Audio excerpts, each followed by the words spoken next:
এই ভিডিওটায় যে তথ্যটি শুনবেন সেটা সম্পূর্ণ ভুল। এর উত্তরটি জানতে হলে পুরো ভিডিওটি দেখুন। সৃষ্টিজীব সৃষ্টির পূর্বে আল্লাহ কোথায় ছিলেন? আল্লাহ সর্বপ্রথম কি সৃষ্টি করেছেন? সৃষ্টির সূচনা যখন শুধুমাত্র আল্লাহ তাআলাই ছিলেন, তার সাথে আর কোনো কিছু ছিল না, সে সময় থেকে আলোচনা শুরু করব যেন আমরা জানতে পারি কিভাবে সৃষ্টি জগতের সূচনা হয়েছে। সৃষ্টিজীব সৃষ্টি করার আগে আল্লাহ তাআলা কোথায় ছিলেন?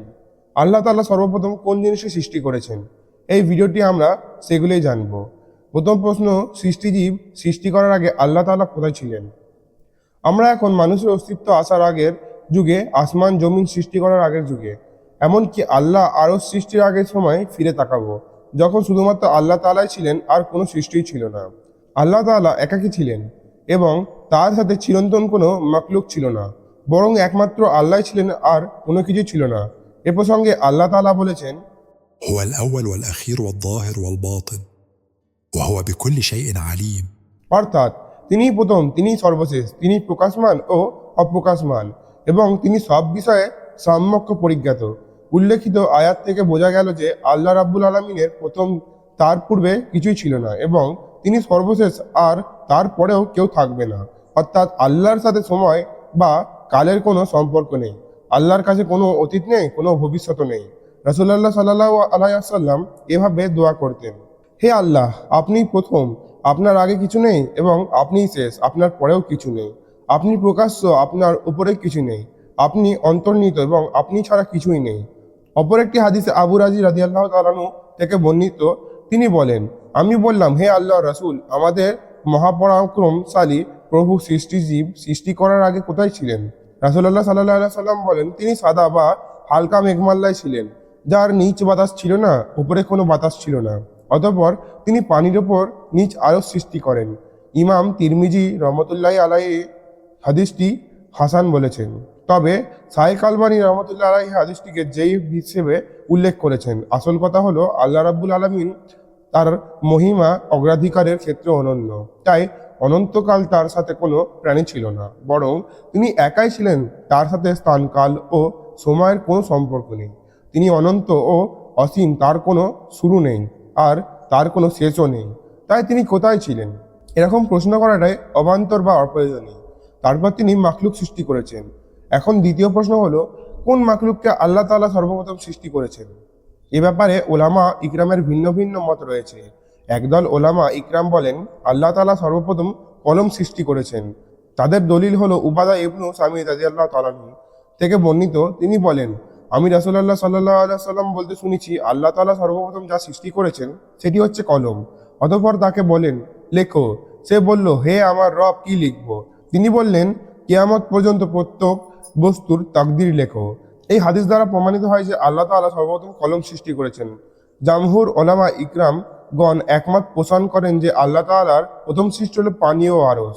তাদের দলিল হলো, وهو الذي خلق السماوات والأرض في 6 أيام وكان عرشه على الماء।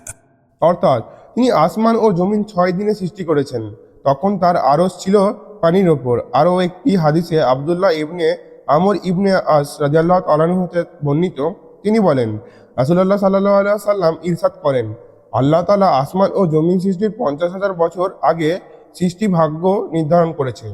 তখন তার আরশ ছিল পানির ওপর। উপরে উল্লেখিত আয়াত ও হাদিসের মাধ্যমে আমরা জানতে পারলাম যে আল্লাহ রাব্বুল আলামিন আসমান ও জমিন সৃষ্টি করার পূর্বে সর্বপ্রথম সৃষ্টি করেছেন আরশ ও পানি।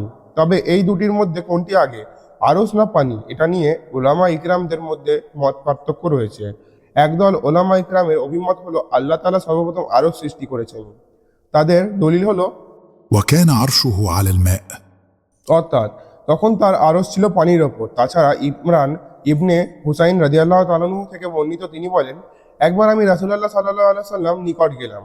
অতঃপর ইয়ামানের একটি দল নবীজির কাছে আসলো। তারা আরো বলল, হে আল্লাহর রাসূল, আমরা আপনার কাছে এই বিষয়টি সম্পর্কে জানতে এসেছি। রাসূলুল্লাহ সাল্লাল্লাহু আলাইহি সাল্লাম বললেন, তখন আল্লাহ তাআলা ব্যতীত আর কোনো কিছুই ছিল না, আর তার আরশটি ছিল পানির ওপর। আরেক বর্ণনায় আছে, আব্দুল্লাহ ইবনে আব্বাস রাদিয়াল্লাহু তাআলা আনহু হতে বর্ণিত, তিনি বলেন, আল্লাহ তাআলা সর্বপ্রথম আরশ সৃষ্টি করেছেন। অতঃপর তাতে সমাসীন হয়েছেন আরেক দল ওলামা ইকরাম বলেন, আল্লাহ তাআলা সর্বপ্রথম পানি সৃষ্টি করেছেন, তার উপর আরশ সৃষ্টি করেছেন। তাদের দলিল হলো আল্লাহ তাআলার বাণী। وهو الذي خلق السماوات والأرض في 6 أيام وكان عرشه على الماء. অর্থাৎ তিনি আসমান ও জমিন 6 দিনে সৃষ্টি করেছেন, তখন আরশ ছিল পানির ওপর। অন্য আয়াতে আল্লাহ তাআলা বলেন, وجعلنا من الماء كل شيء حي. অর্থাৎ এবং প্রাণবন্ত সবকিছু আমি পানি থেকে সৃষ্টি করেছি। আবু হুরায়রা রাদিয়াল্লাহু তাআলা আনহু থেকে বর্ণিত, তিনি বলেন, অতঃপর আমি বললাম, হে আল্লাহ রাসূল, সৃষ্টি জীবকে কি হতে সৃষ্টি করা হয়েছে? রাসূলুল্লাহ সাল্লাল্লাহু আলাইহি সাল্লাম বলেন, পানি হতে সৃষ্টি করা হয়েছে। জান্নাতের বৈশিষ্ট্য সম্পর্কিত দীর্ঘ হাদিসের অংশবিশেষ এতটুকু অংশে জয়ীফ বলা হয়েছে। আব্দুল্লাহ ইবনে আব্বাস রাদিয়াল্লাহু তাআলা আনহু থেকে অপর একটি বর্ণনা রয়েছে। তিনি বলেন, আল্লাহ তাআলা আরশ সৃষ্টির পূর্বে সর্বপ্রথম পানি সৃষ্টি করেছেন, অতঃপর পানির ওপর আরশ স্থাপন করেছেন। আল্লামা ইবনু হাজার আল আসকালানি, বারদুদ্দিন আল আইনি এবং ইবনু কাইয়িম রহমতুল্লাহ আলাইহি প্রমুখ আলিমগণ এই মত পোষণ করতেন। তারা ইমরান ইবনে হুসাইন রাদিয়াল্লাহু তাআলা আনহু থেকে বর্ণিত সহিহ বুখারী হাদিসটি ব্যাখ্যা করতে গিয়েছিলেন। আল্লাহ রাব্বুল আলামিন সর্বপ্রথম সৃষ্টি করেছেন পানি, তারপর সৃষ্টি করেছেন আরশ, তারপর আরশকে পানির ওপর স্থাপন করেছেন। আর এই দুটি হলো সৃষ্টির সূচনা। তারপর লাইহে মাহফুজ লেখার জন্য কলম সৃষ্টি করলেন, তারপর কলমকে তাকদীর লেখার জন্য আদেশ করলেন এবং এরপর আসমান, জমিন এবং এর মধ্যবর্তী সবকিছু সৃষ্টি করলেন। অতএব পানি হলো সৃষ্টির সূচনা বা অরিজিন। সমস্ত সৃষ্টি জীবকে পানি থেকে সৃষ্টি করা হয়েছে। অতঃপর উপরে উল্লেখিত আলোচনা থেকে আমরা এটাই বুঝতে পারলাম যে আল্লাহ রাব্বুল আলামিন সর্বপ্রথম পানির সৃষ্টি করেছেন, তারপর আরশ সৃষ্টি করেছেন এবং তারপর আরশকে পানির উপর স্থাপন করেছেন। তারপর আল্লাহ রাব্বুল আলামিন তার সৃষ্টিকুলের মধ্যে সর্বপ্রথম কলম সৃষ্টি করেন এবং কলমকে তাকদীর লেখার জন্য আদেশ করেন।